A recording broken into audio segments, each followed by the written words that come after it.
Well, going this into one the should game. be interesting Yep. because it's going to be Dry Arabia. We're going to get England again. Ooh. But we're going to get Mongols. So we were talking a little bit earlier today about the concept of Dry Arabia and outpost spamming and rushes. And the two civs that I highlighted as like the ones that are making outpost rushes broken because they have so much flexi and so much utility as the game goes on are these two civs. So it's it's just a battle of the outpost spammers. Question is whether it's going to play out that way actually, because I think right now in this matchup, I think England has more prioritization on an initial outpost than the Mongols do. I know that sounds kind of crazy, but like if you think about how Mongols want to use outposts and the way they kind of cheese their victories, I think England kind of offsets that because they're usually one of the quickest to go for their feudal timing because they want lombos, and then their feudal timing unlocks a unit that can snipe you out as you try to cheese with outposts, right? Because of the range of the lombos. Yeah, it's a tricky one because, as you said, when you're close to your towers, you probably prefer the English because it's just so easy to use that extra range. But it's also true that when you don't have the support of towers for the English, it's very difficult to fight this because the Mongols can close the distance so fast with their archers.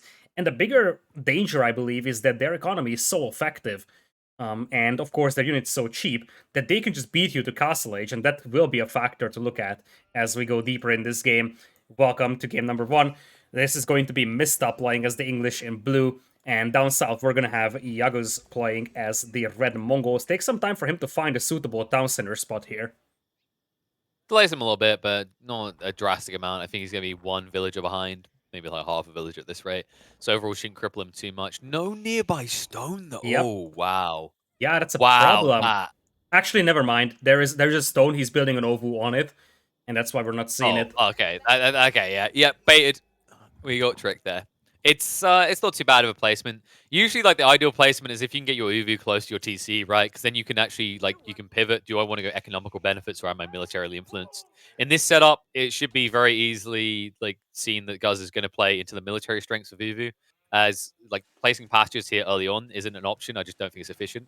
Sometimes we do see Mongol players rush very quickly into pasture drops, and that is when they have this situation where like the Uvu is literally in kissing distance to the TC. So they instantly get those sheep in and they're easily protected and nothing can snatch them away. Yeah, that's actually a thing that Mista loves to do, but of course he's not the Mongols player right now. But he's one of those people that actually pioneered that. He was very aggressive on those early pasture drops, and he's got a killer fast castle style approach with that. Like that's really difficult to counter. I think he was able to beat the Rus fast castle even before the Rus deer-ferrying meta was nerfed. So really, he had a very powerful fast castle with this approach. So it's not something to be underestimated. Those pastures right next to the ovu are actually very impactful for your food eco early on. Oh yeah, most definitely. It gives you the way up. Like, what do I want in this matchup? Because I think like when you have a further off Uvu like this, you do gate your choices. And like I said, I think the economical route doesn't play well. And I think you just have to kind of lean more into that military influence. Now, he is likely to play into archers just because he's up against lombos, and you can kind of keep up the pace or the churn out, shall we say, of lombos with this Uvu double production archery range. But another option could just be the stables. Like, you could play into stables, you could force your opponent early into spears. Even if he goes into spears, you still have that kind of dynamic element to move past. And the one important thing to consider here about the stable drop for the Mongols in this matchup is if your opponent does respond with spears and longbows, they're both slow moving units. They might be sitting outside your base, but they can't easily reach in and kill your economy. While horsemen, because of the ranged armor, even though they're up against England, with this kind of placement on the gold line, there are opportunities where Guz could raid into England's base and be quite successful at striking the economy. Mista decides to drop the council hall right next to his gold mine. That's going to make it a little easier to protect that gold mine from the side. It's quite open from that direction, so being able to reinforce your army right over there is definitely helpful. But it also means that his archers will have to walk a little bit more to get to the opponent's base because they have to come all the way from the back of his base. Yeah, I feel like this is somewhat a paranoia around the horseman element we talk about, like the amassment that you could be zerged by the Mongols early. So he's kind of trying to give himself a fallback point that's safe. Like a lot of players drop their council hall to the front of the base, but it means that like if you're ill positioned and your opponent is pressuring, your council hall is the first thing to go down. This way, he like essentially keeps his TC as a bastion of defense. And this is no pushover, folks. Remember that the English town center fires double the amount of arrows of any other TC. So you can very quickly rapido fire down any unit that dives it. Looks like Iaguz is just now moving out of the villager to make what will likely be an archer range. Going for stable is a little risky over here because you expect the English player to open with the barracks right away. Deer stones coming up, and I guess Iaguz is not making anything just yet. That villager is just chilling there for a time being. Maybe he sent it a little too fast, or he is going for a stable. And one of the advantages that you have with the Mongols here is that you can mass your horsemen before even getting to feudal age. So you can arrive to feudal with already like 4 or 6 horsemen at your disposal. And of course, remember that once you upgrade them into your feudal horsemen, they get one more ranged arm than they used to, right? Because they buffed the ranged arm by 1 in the recent patch between Tech 2 and 4. So against Lombos, they're going to tank a lot more shots. Even that kind of dive factor we talked about against the England TC, it's a little bit easier to do even against what is usually an impossible target for most civs. Deerstone's being rushed up by 6 villagers now as the stable is completed. Double horseman is on the way, but this will be spotted by Mista. Reaction should be an immediate barracks, but instead he is dropping a very interestingly positioned mill. He probably just wants to go for the fast farming eco because, like, the only reason why you would ever place a mill like that is if you want your farming eco to be close to the TC. His bears are quite exposed and he doesn't have a ton of sheep, so I understand the decision. But it's a little weird looking, I must say. Ooh, Yeah, stable. everything about what wow, everything I was about to say, everything that Mister's doing feels very retracted. I don't think he's playing for feudal. It feels like he's playing for a later timing, right? Like this more defensive location, the mill makes sense because of your economy. But the council hall location, the stable as well, like everything's pushed behind the TC. It feels like Mister's got some kind of opening that relies heavily on the defense of the town center to cover against this early aggression from the Mongols.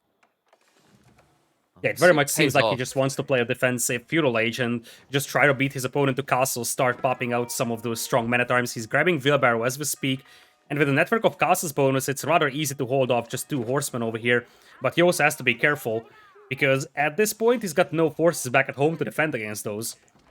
Yo, this is actually kind of big brain, actually, because he's playing into the horseman. He's not even prepped for later timing, and his opponent is already prepped in archery range. So Guz, it's almost like Mister understands, like, what is the opening? He's never going for spears in this, right? So if he wants composition, it's going to be archers and horsemen. So what he's doing is essentially countering out what's coming because he's already prepping his own horsemen, and also because it's on the home field and because Guz doesn't have a network in place for the Yam, his horsemen aren't quicker. It's very hard for him to get away from the pursuit of these English horsemen. Yeah, that's indeed a big brain move over here from Mista, because he's able to defend with those couple of longbowmen back at home. And as you said, the Mongols would never anticipate the English player to go for horsemen over here. So that's the reason why they never go for spearmen. But if there's no spearmen on the battlefield, suddenly longbows and horsemen actually turn out to be a very useful composition here for Mista. Yeah, this is like melt your mind type levels of IQ. I mean, like, he's literally dropping a secondary stable. He's doubling up on this. I don't know if he's going to be able to fully sustain the eco, and this is risky because of what he's doing at the front of his base. He needs to actually reach the berry bush because now he's invested so early in that double stable, he can't afford the farms yet. So he has to extract from the berry bushes to cover the production of both of these stables. It is very risky, but the good news for him is because he has enough horsemen out already, Guz can't do anything about this. He can't fight him here. It's a very uncomfortable situation to be in as a Mongol player. When you make this type of investment, you want to be able to try and punish your opponent. But he would have never in his wildest dreams imagined a double stable drop from England in feudal.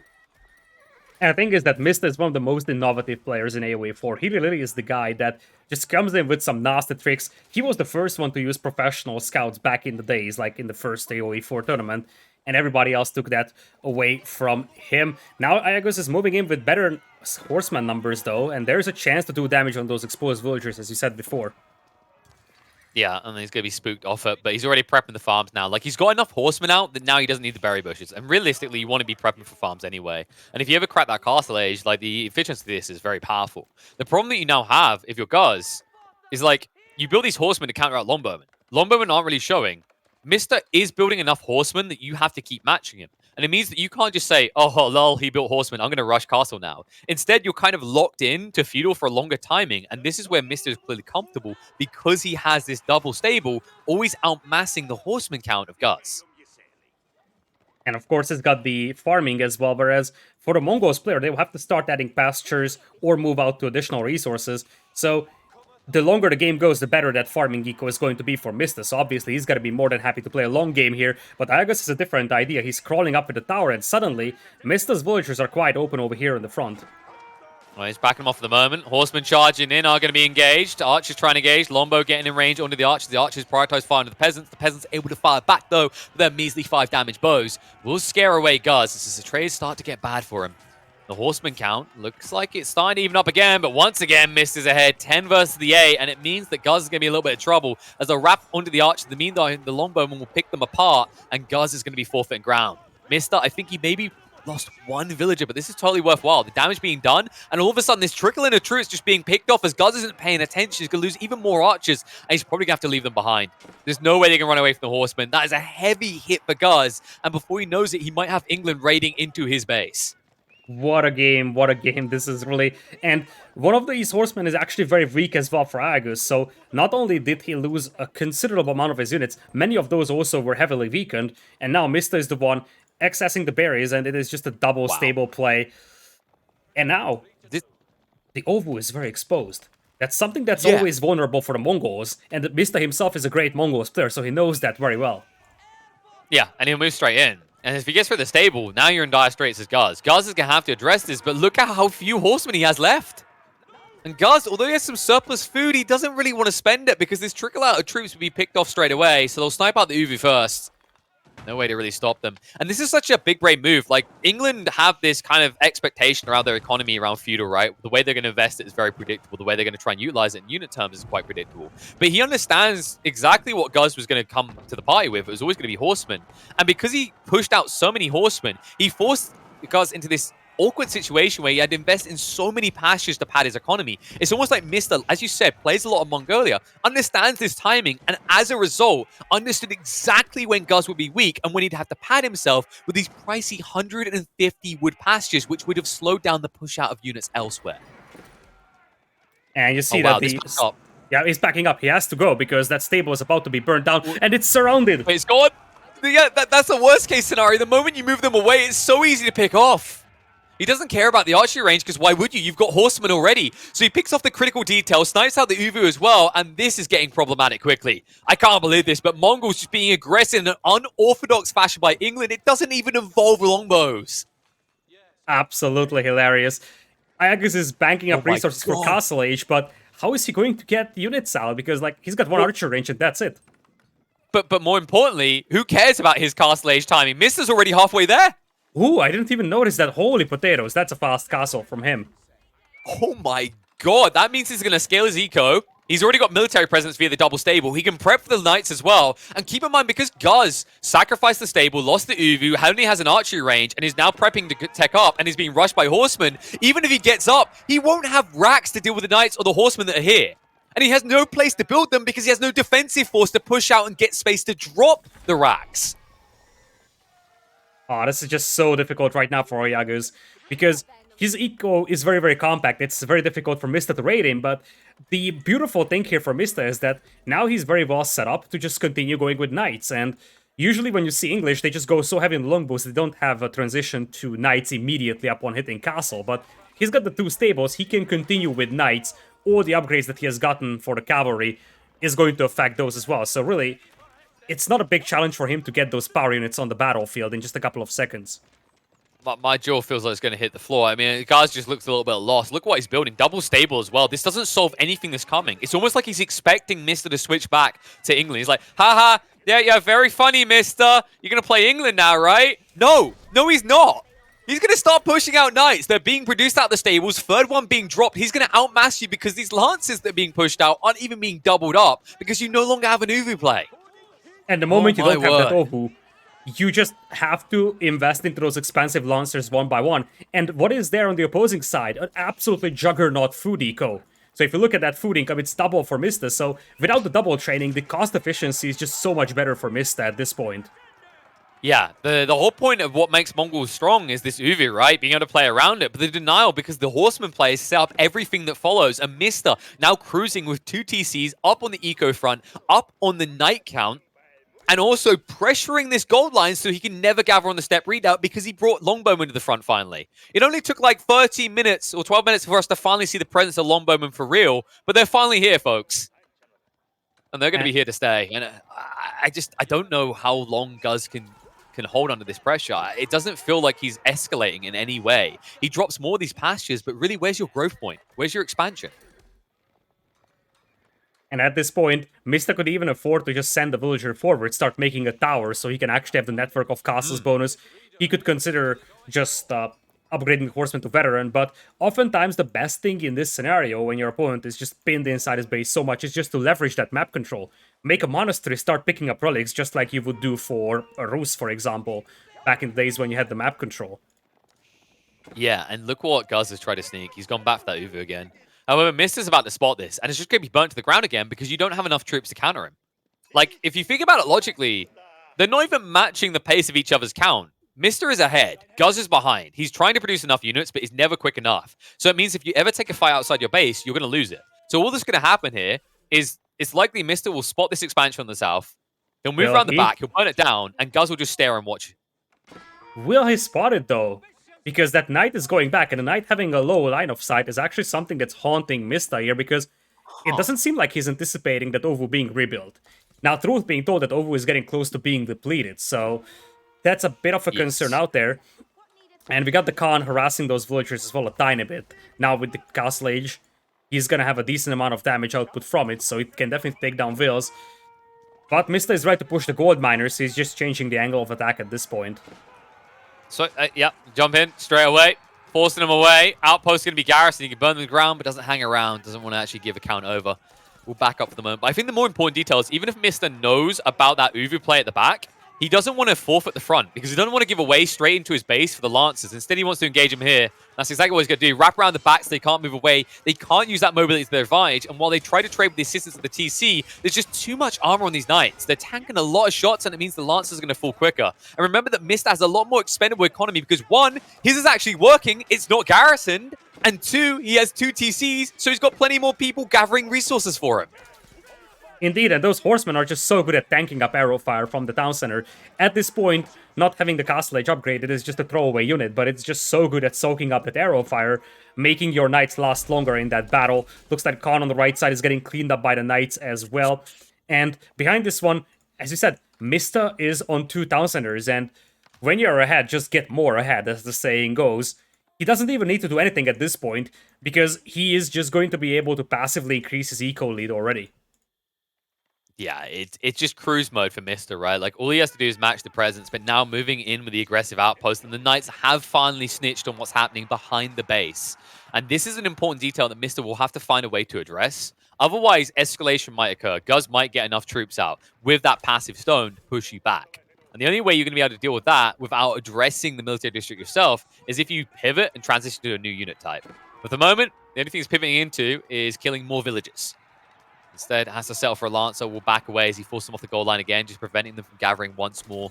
Outpost is about to be complete, and he might turn around and fight off the back of that. And as a result, Guz will back away completely. He does have eyeballs on this outpost. One Lancer goes down over here easily from Iaguz. That could have been saved. I think he just didn't notice that this guy was out there. Many of his cavalry is heavily damaged. So far, Mista hasn't really been leveraging that map control. He hasn't been picking up relics, securing sacred sites. So for now, he just wants to sort of pin his opponent in his base. But he's increasing the longbowman numbers out there. You gotta wonder if a couple of crossbowmen could appear on the field from an archer range, because that would be immensely helpful against that much heavy cavalry. Yeah, I don't think he cares about the cavalry there, right? Like the longbows feel like they're more targeted towards the villages, because right now, when he runs these knights in, they garrison too quickly. The longbows, on the other hand, can just poke and prod and force you off without a hard commitment. So I think that's like maybe what it's more about here. Of course, the outposts have slightly superior range to the longbows, but overall, like if you force garrison the outpost, then you can burn them down the knights, then you snipe out 5 villages at a time. And right now, Mista is finally going to wrap around to the east. He's going to force engagement with the Lancers. Lancers have better movement speed, but they are outnumbered for the moment. However, Mista hesitant to turn around and fight, surprisingly enough, will back away. On the other side, Knights will ride in. Yep. As Iaguz is on the right side, the Knights on the left side could actually move in on the gold miners. There is enough Knights here for Iaguz, though, and he's been using that double training quite extensively, so the army numbers for Mista aren't that much better compared to his opponents, but of course, with a massive eco lead, he's still in a fairly good position. Yeah, and I think the reason, like to your point earlier, why Mister's not going into the monasteries is because it's a little bit pricey, right? The wood cost and the gold cost. And if you look at his wood, he's always trying to min-max that resource as he pushes out more of these longbows you mentioned, and as he builds up more of these military buildings to push out additional knights. So I think that's his prioritization. You can see he's actually going loose with his economy. He's moving on the gold veins left, right, and center. So to me, this speaks to like Mister's intent to just draw out the game by like 10 minutes. And when Guz is like, I'm big, I'm strong, I can move out of my base, there's not going to be anything left for him to get, right? It's all going to be picked dry. And that's when it gets dangerous because Mongols, they heavily rely on these gold sites for their step readout to exploit. Absolutely.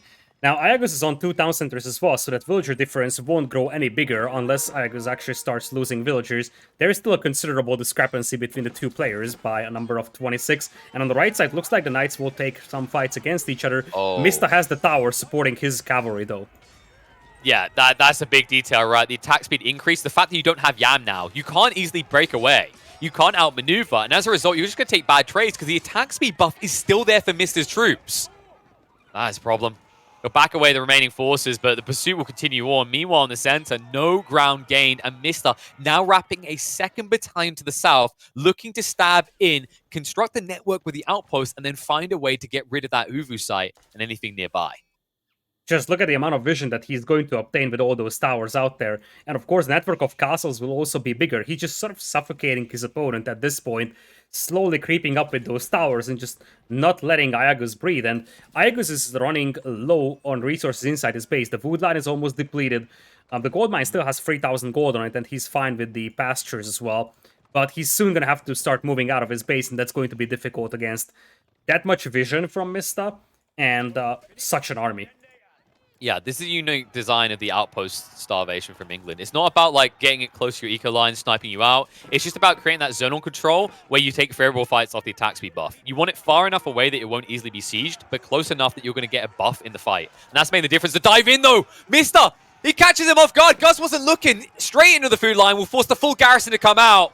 And he's rapping everywhere, left, right, and center. Chase through. Lance is trying to retreat, but now he knows about the second TC, and there's enough here to turn around the step readout and run them straight through.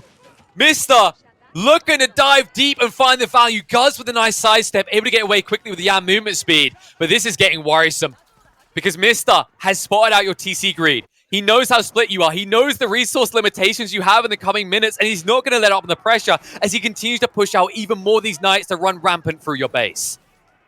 And while he's chasing the knights at the back, he's just losing his towers on the front. This is really how it feels right now, and you don't say that often in the Mongols. Usually this Yam movement speed makes this sort of play impossible. But instead, he's just being played like a fiddle. A fiddle designed for 5-year-olds. I could probably even play it. Oh no. And now this is going to be a bad fight again. The Yam movement speed is about to run out, and the attack speed buff could be there. Mista could turn around. But instead, he just lets this poor little measly villager die and continues to back away because he's wrapping in with more knights. Mista is playing this one very, very safe as well. So he really isn't committing to any fight that he isn't 100% sure about winning. And he's just expanding that lead further and further as he's looking to take a decisive fight on the right side. He's going to force out the defense arrow. No! Oh, that's going to be a turnaround in a moment. The knight count is pretty even for the second, but the longer you get dragged away, once the Yam movement speed is gone, that's when Mista can chase you down, and you will be forced to retreat because you know he's going to have more knights coming out. Pursuit for the moment, but it looks like they'll break away, and this is where you turn. You've got the attack speed buff. If he comes in, Guz might lose a lot of troops, and there it is. Turns around with the Lancers out, straight in with the attack speed, and this is where you have to break off, and you're going to actually peel off several of these Lancers that they try to retreat. More the knights coming through, and this dance of death back and forth is slowly but surely gaining more ground for Mista, as he has 51 military, and Guz is half the number with only 26. Oy, oy, oy. And at what stage do you just say screw it and go in? It might be soon. There it is. The fight comes out. Guz looking helpless this time around. The amassment is too high. Even spears are here to party. And all of a sudden, Guz feeling very uncomfortable, but he can't really give over much ground because remember what happened last time he looked away. Spearmen are going to brace. That's going to force out the root and the stun, and that might buy enough time to wrap in with the remaining knights. And all the while, is there a secondary prep coming out? He's going to start to raid for a few of these buildings, but he needs to actually get a splinter force, maybe snipe in on the village account, because right now you have Guz distracted the front, but instead he prioritizes straight onto the military production buildings. These stables in the front, they would never shift to the back where they'd be safe, and with more knights wrapping around now, the count is dropping quickly, and Guz's hopes of winning this game are dropping with it. It's looking helpless. This knight count now down to 10 for Guz, and no way to quickly replenish it. And it's just getting worse and worse at this point. You're losing your production buildings, and we have seen some spearmen being added by Mista that will just add to that level of frustration, as Mista is going to detach some cavalry to hit the gold miners at the back while preparing that push up front, and he's soon going to be able to start burning down those pastures, making life even more difficult. Yep, and he's going to see the wraparound. He has the outpost in place, but he's too split now. There's barely any lancers left to defend on both sides, and that is enough to convince him it was over. Guz will GG out, and England will innovate again, as the horseman spam is magnifico from Mista. Talk about the unexpected. And Mista is always able to deliver something that's just unique, and you wouldn't think that it works. And like 99% of the people trying this would just fail very badly, and we would be sitting there saying, why would we even try going horseman with the English? But not Mista. He's the one that just came in here, he knew exactly what he wanted to do, and it was a big brain move from him. Going for the horseman, knowing that his opponent isn't going to add spears because you're just expecting longbows from the British. And I think the big thing is that he committed to the horseman play. He said, okay, I'm gonna live with it, I'm gonna die with it. But it's not like I'm switching back to longbows, I'm just gonna go fully commit to cavalry, and that just caught Iaguz off guard so badly. Yeah, because one big thing you always have to remember with RTS is transitions is one of your most delicate points of the game, right? So if he had chosen to switch over to a new unit type, that might have given an opportunity for Guz to strike back, to move out. But the fact that he's willing to live and die with this, as you said, is really the difference maker. I think a lot of players get obsessed about what's next instead of fully utilizing what's now. And this is a pristine example of how to do exactly that. I think Mista, like, the classic kind of way of looking at this is, if it works, you're a genius. If it fails, you're an idiot. But this isn't the first time we've seen this. In fact, I think I had Veggie in my chat saying that he had the exact same strategy in his first round in this tournament's qualifier, and he was not expecting it at all. And it was very dominant with the English horsemen. And I was saying this at the last two patches. I felt like England stocks were on the rise. I thought a big part of it was down to like early wall strats and kind of like forcing these natural choke points and how England kind of nicely flowed into that. But now we're just seeing a whole new layer that never would have been thought possible before. I don't remember any point where in over easily well over 300 games I've watched, plus even more that I haven't cast. I haven't seen horseman spam from England. I don't know how I've got this far in and still haven't seen it, but not to that extent. Maybe like one or two, and you're like, it didn't quite work. But the fact that he's willing to actually bet the kitchen, the house, and the kid on it, it's just fantastically done by Mista to take game one. Obviously, part of the reason why this worked is because horsemen were recently buffed, so they are not as bad as they used to be in these situations.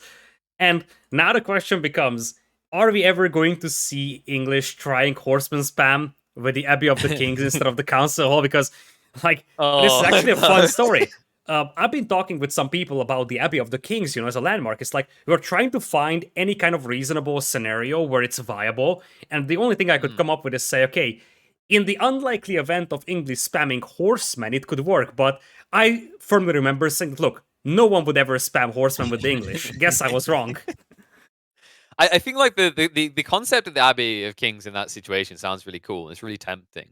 But at the end of the day, like if you build Abbey of Kings, then you definitely have no flexibility. You definitely have no switch over trying to transition. The fact that you have to keep in mind here is because you drop a council hall. The issue that like Guz has in this matchup as Mongols is there's always a threat that Lombos come out, right? So he always has to be padded against that looming issue. He can't just like as a result of seeing Horseman come out, fully dedicate himself to Spearmen. One of the big edges that you get out of the Council Hall is the fact that your tech up is a military building, so you can already build military units straight away at the beginning of Feudal. But the other detail to keep in mind is you're saving yourself 300 wood, right? Because it's essentially the efficiency of double archery range.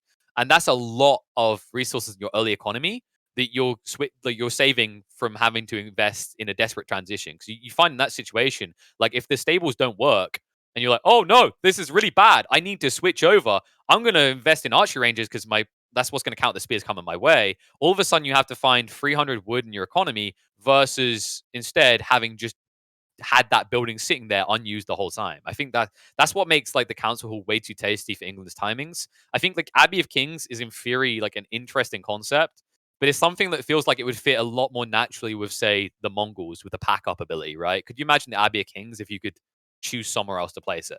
Then you'd be like, damn, this has some really strong plays. I think that's what makes Abia Kings to me like probably the weakest landmark or like bottom three, at least definitely in feudal age, is the fact that like it's a defensive structure, it's slow, you can't use it aggressively. And if you could, it would probably be broken, but it's hard to see a way that it easily works. And I know some people are going to mention the Kurotai. That's what I'm highlighting. Like the Mongols have the Kurotai. It doesn't get used because step readout is just so much better.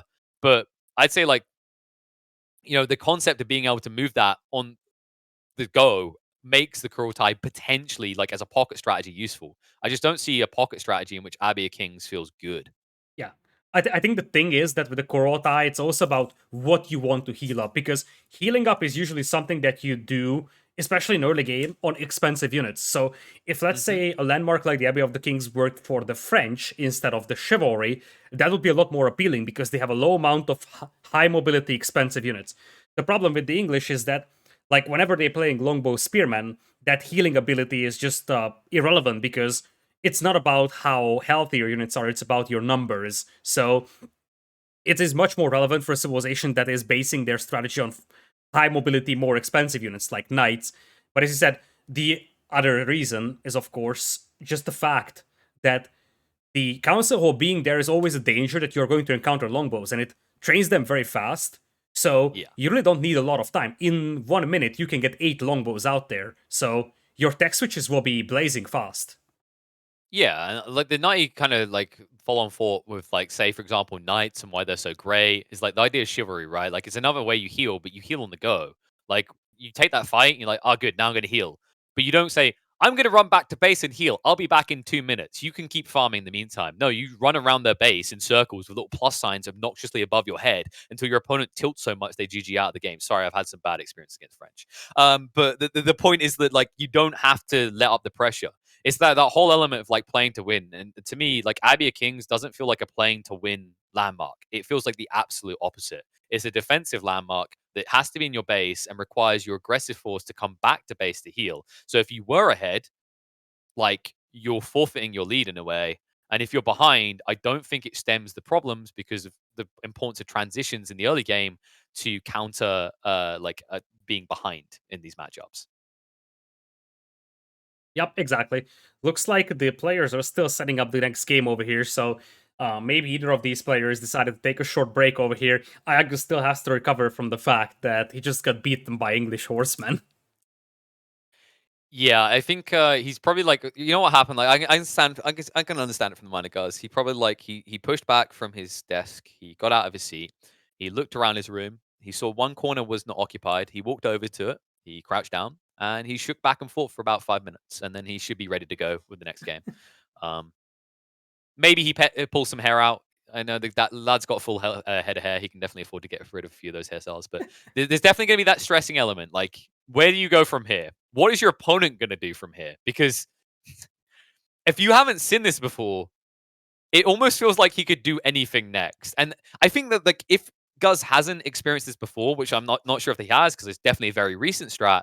I think the big issue you have is that it kind of these type of curveballs that catch you off guard throw your feeling off, right? Like high level competitive play, no matter what the game is, a big chunk of it is about feel. We think about the situations where a player already preps a counter before he sees it coming, right? Because they understand these matchups because they've done it and they're kind of acting on feeling more than anything in a lot of situations. This might chunk your mojo and like kick it to the curb, right? It might try to take the flow out of your play, and it might make you start double thinking what you're doing in games when you should be confident about your players. Because now all of a sudden, Mister is the Riddler. He's a big question mark. You don't know what he's going to do next, but you've got to try and solve it.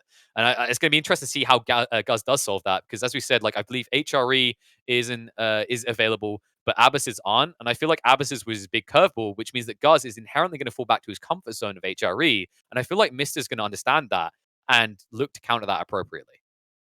And you're absolutely right about that one. Indeed, because Abbasids and Delhi were both banned, you would normally anticipate something like an HRE Mirrors because we're going to Hillandale. But Mista once again is going to have a bit of a big brain moment over here. He's going to pick French for Hillandale against the HRE of Iaguz. I kind of get the feel that Mista is going to do something that's kind of very old school. on Hillandale. Back in the days when people Hmm. started playing this map, like this was even before the Abbasid meta, like basically first couple of days of Age of Empires 4, the meta was French on this map because you have a very powerful economy, super powerful late game with the Royal Knights, the Arbaletier, the cannon. So Hmm. you really have a lot of things going for you with the French on this map. Over time, people figured out that French are just better on open maps, and you just use something else that's not so suitable for open maps over here.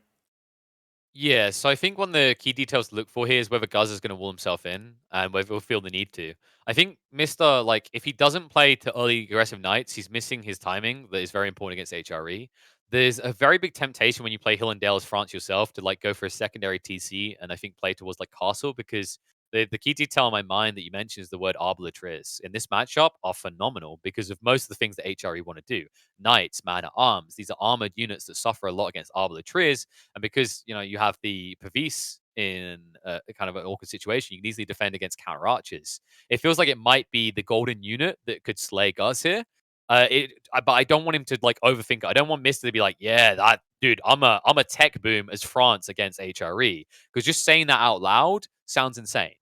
Then again, before that last game, saying Horseman rushes England would have probably sounded insane. So I don't know. Maybe this is just the Insanity series. Maybe we're just on the Gotham, like, crazy ward. We're going to encounter not just the Riddler factor here, but somewhere along the lines, the anarchy of the Joker, as Mister just seems to be embodying all of the villains from the Gotham universe. Huh. I'm trying to think like what other strats there are. Like because I noticed a lot of people have been actually asking about double TC strats for France recently and the feasibility of them.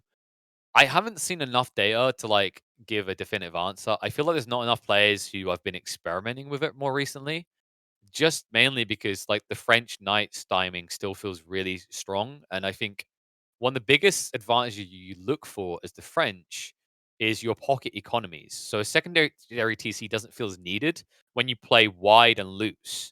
And that's where I think this is going to be interesting because there is a lot of valuable resources in the center in Hillandale, but it doesn't feel like taking them out of the equation in the first 20 minutes is as impactful as, say, like on Dry Arabia. It usually comes down to like the 25, 30, 35-minute marks when you naturally flood out towards the center of the map in the day, in the Dale. Yep. Bold prediction. Chamber of Commerce Oh, coming in for Mista. I'm going really bold with this, but hear me out. okay. Hear me out. Because I'm one of the here. biggest question marks is how you can control relics. And we know that the HRE has a very nice fast castle. But what if Mista has a build with the Chamber of Commerce where he can just utilize that market part of the equation to nail a somewhat comparable castle age timing as his opponent? It's a little crazy, but I feel like before the previous game, we would have said that English Horseman is also a somewhat crazy approach.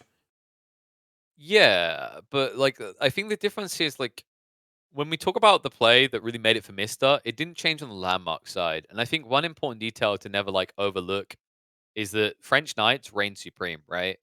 So like having that option up your sleeve, similar to the whole concept of Council Hall, having like that option for free, not having to invest 150 wood to get you access to that, whatever, can be quite useful. And I think like there's this inherent gravitation for France towards those Royal Knights, just because if you talk about the classical opening for the HRE, they're going to be playing into their own knights, and their knights are weaker. They don't get the damage buff after a charge that the French do. But it looks like we're finally ready to get underway. Game number 2. Mister opening up with an unorthodox strategy to win England versus Mongols. But now in game 2, he will be manning France in the blue up against Guz on his infamous HRE in the red.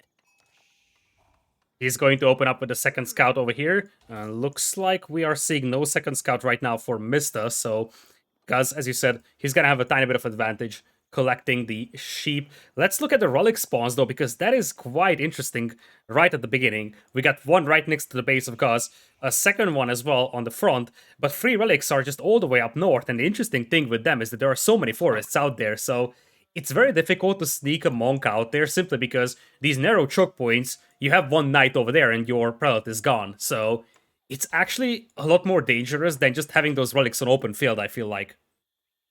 Yeah, the one cool play I'd actually love to see Mister do about halfway through Feudal, like, just skirting the timing of the HRE Kraken Castle, is to move a villager out and actually just quick palisade between these troop lines. I think that would Barracks. actually cripple the timing. Look at Mista. I was just about to say that he had Yeah. 4 villagers on wood at the beginning, which is something very unorthodox, and he wants to go with spears. I guess this could be a super aggressive spearman volleying effort, just voll the opponent in as much as possible. This could even be an outpost rush. I, like, yeah, you know what? It sounds crazy, but after what Mister's done in the series already, like, I've seen a few French players do this against very greedy civs, and I think HRE ticks that box. They don't tend to build a single military building until halfway through feudal, and because you've started off with a rack, so if you get a few spearmen out and send a villager across, drop an outpost near the tree line, you could catch your opponent off guard. I think it comes down to the generation, and that's the question mark, because Mister hasn't scouted out the layout of Guz's base. He might not be aware of how crappy of an outpost drop game this would be, because there is no easy way for you to sneak an outpost next to a tree line without being seen. Yeah, it's actually a very well defendable base here for Guz. It's like a lifesaver at this point. He's got a nice backup forest. Gold is at the back. Berries, Hunt at the back. But as you said, that's a lot of aggression coming in here.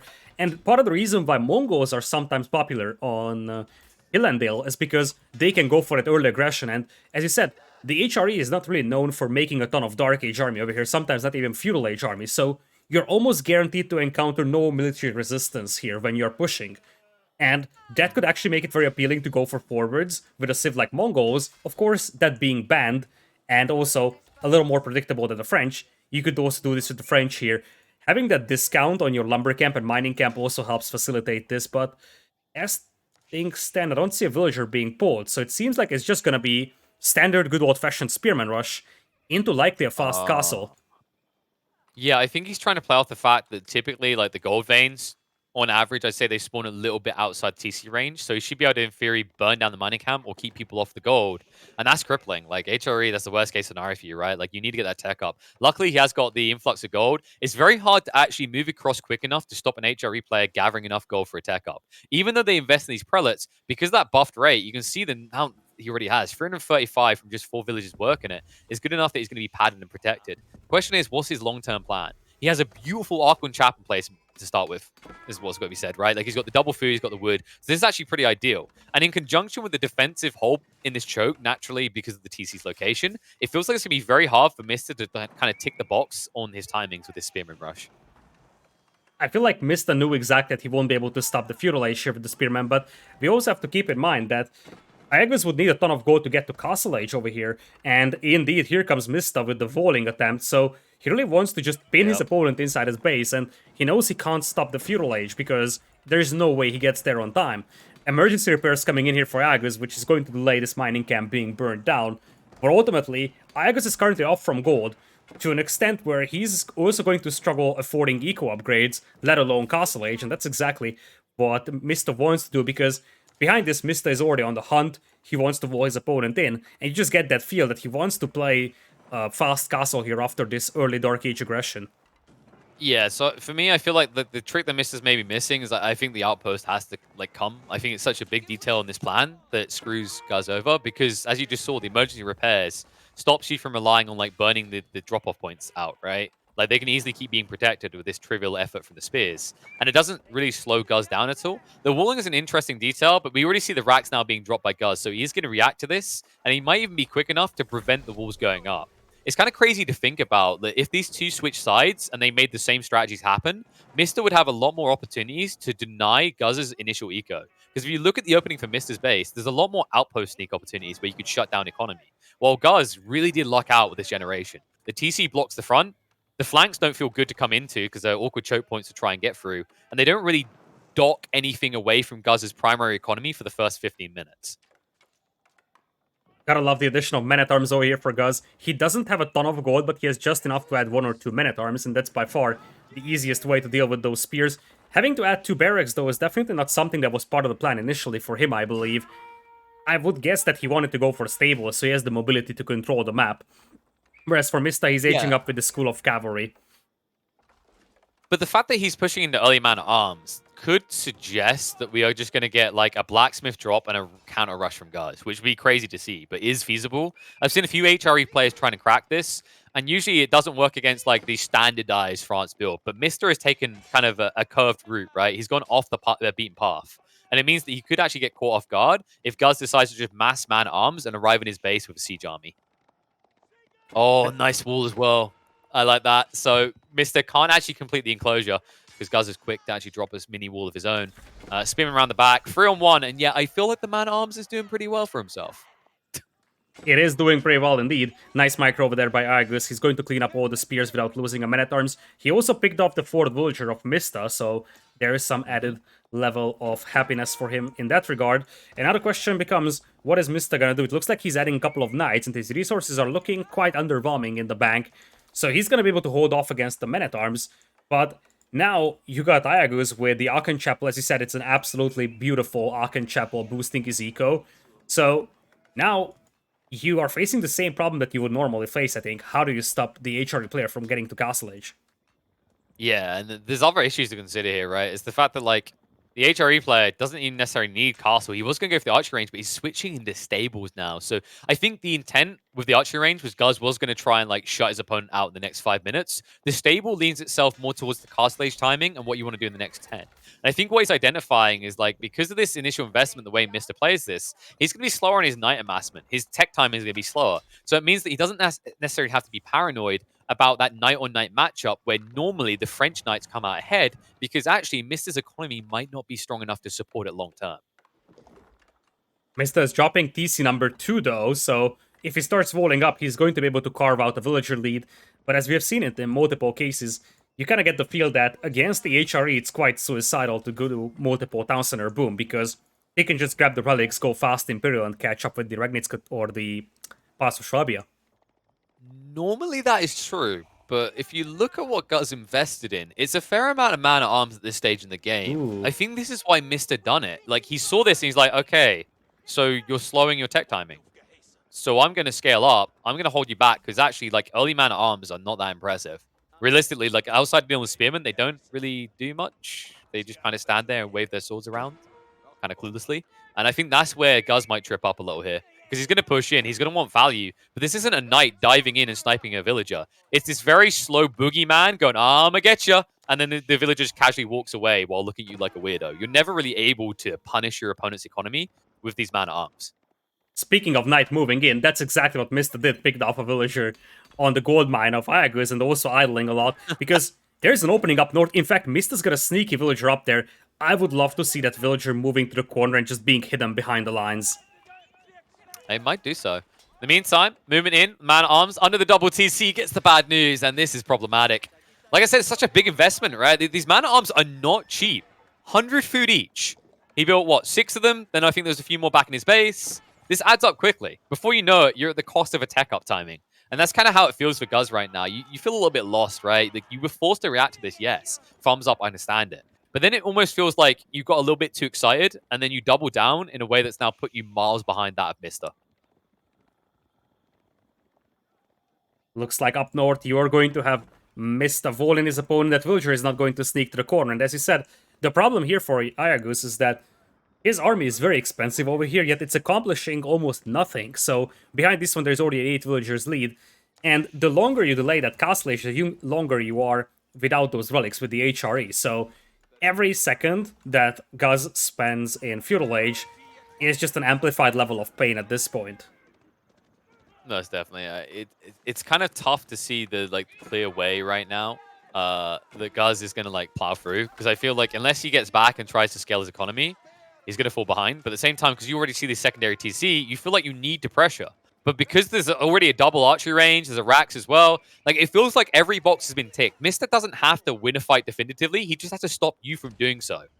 And if you manage to tick that box for the next 5, 6, 7 minutes, your TC expansion is going to boost you to a point where I don't see how even a quick castle age timing saves Guz. Not that it would be quick, because we're past the 10-minute mark, and his resource count looks abysmal. Yeah, his resource count is looking pretty bad. In fact, Mista up north even balls in the relic from the other side, so even if Guz gets to Castle Age, he won't be able to pick it up. And the ramp push is about to come in here. Infantry will jump into the ramp, but the problem with this ramp push is that if you don't have the units to escort that ramp, it's completely useless. And you got some horsemen going, you got some spears, you got some men-at-arms, but it's much easier for Mista to reinforce this with double archer range archers and a couple of those French Royal Knights. I don't think this push is going to work for Iaguz. Well, it depends whether Mr. pushes out enough military units now. Because remember, he doesn't have a clear answer to the tankiness of the man-at-arms, which means that he can actually protect the battering rams. The only way this works for him is if he builds textiles and then rushes his villages out to burn the ram. Otherwise, you might lose a lot of infrastructure because you're not HRE. You don't have emergency repairs. And if you don't start addressing this now, you might be in trouble. And this split is looking good. Guard's going to force people off of the berry lines. Troops are burning up quickly, and Guz is forcing Mista behind his primary TC, which means he might have to forfeit the 4 district of military buildings.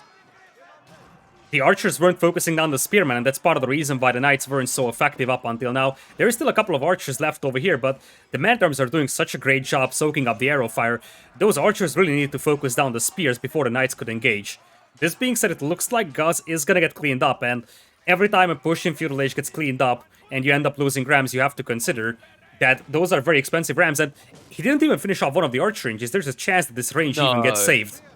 He's min-maxing on purpose because he can ram it down with one shot now. Okay. So like, he'll just turn around and there we go. It's just that whole idea if he wants to leverage a threat and then follow through with it in the end because he knows it's burning, it's getting low health, there's no way you can repair quick enough. Yeah, only one archery range though. For a unit that costs 300 wood, trade was fairly even and actually enabled Mista to go into more knights with it being justified.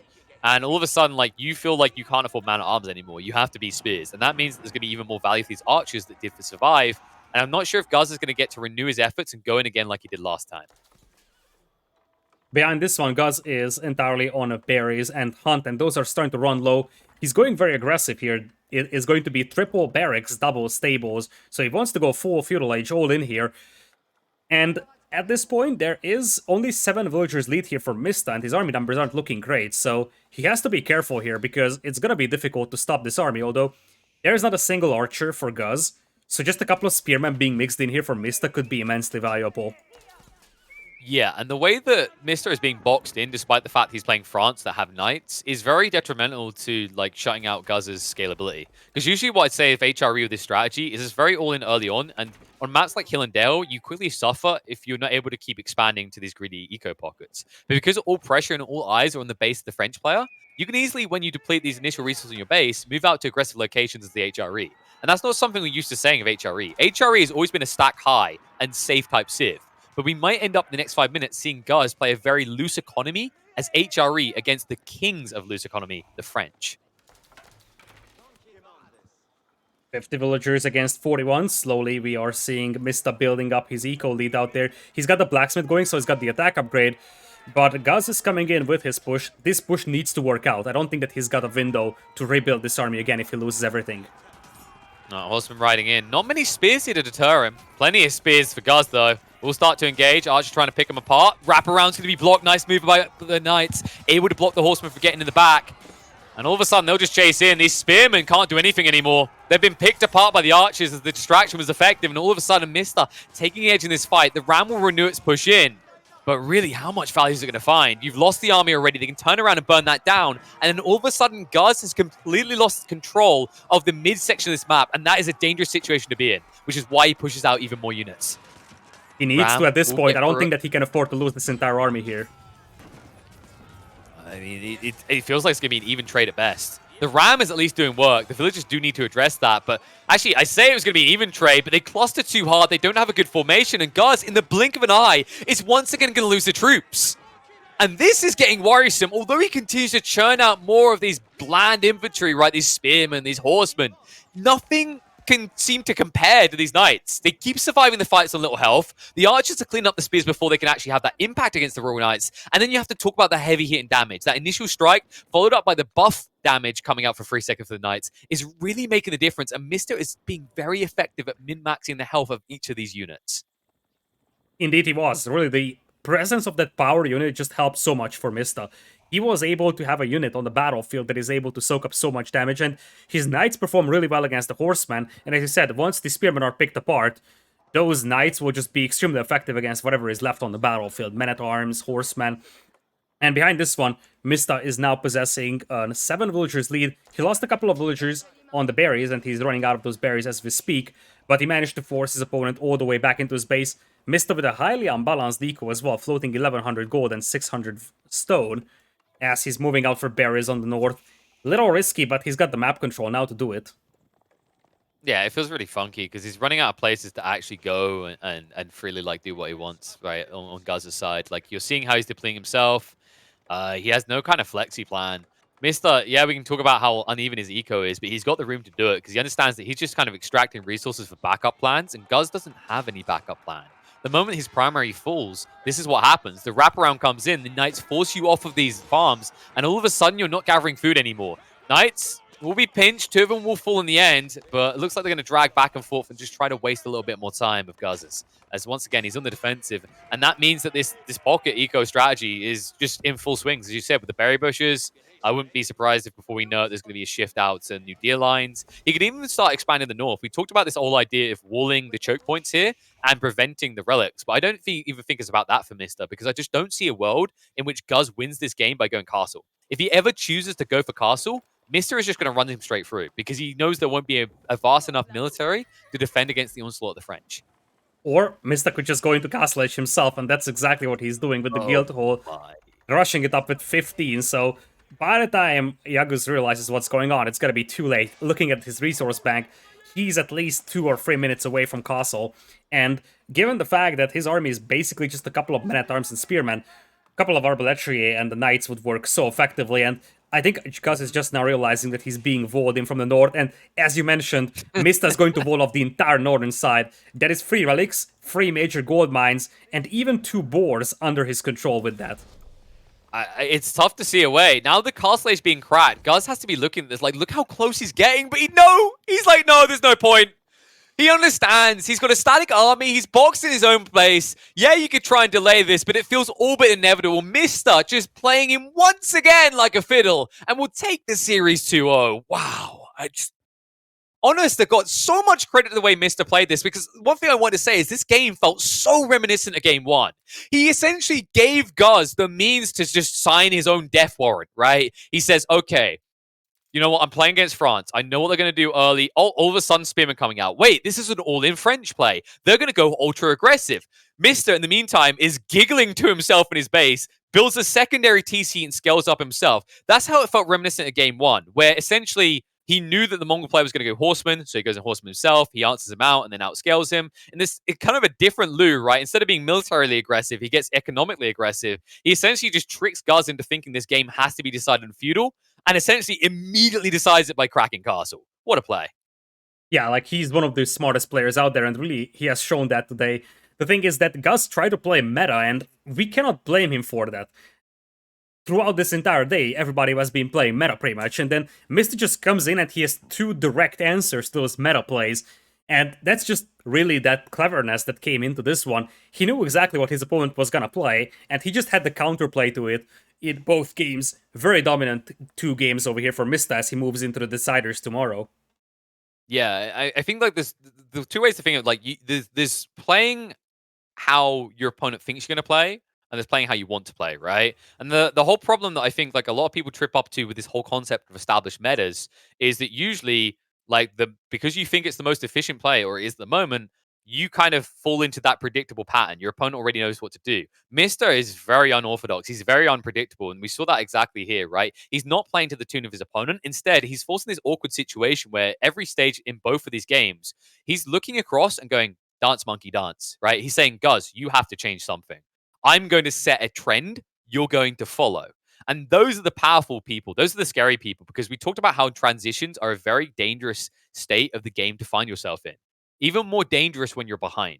If your opponent is ahead of time, forcing you to actually switch up when they're on the aggressive, all of a sudden your game becomes very uncomfortable. And that's what it felt like it was from Guz. And I think also that game one trickled into this game two, and we saw him kind of trick himself essentially when he dropped that archery range, canceled it, and went to stables instead. I felt like that was kind of an awkward play. I don't think he scouted out the TC at that point, and I think that's why he was ill-informed. Had he seen that TC, had he scouted that out, snuck in the back of Mister's base, I think in that situation, what we actually see is Ethan instead just chooses to go for archery range and racks, gets the rams, and then pushes in full hardcore, full commitment.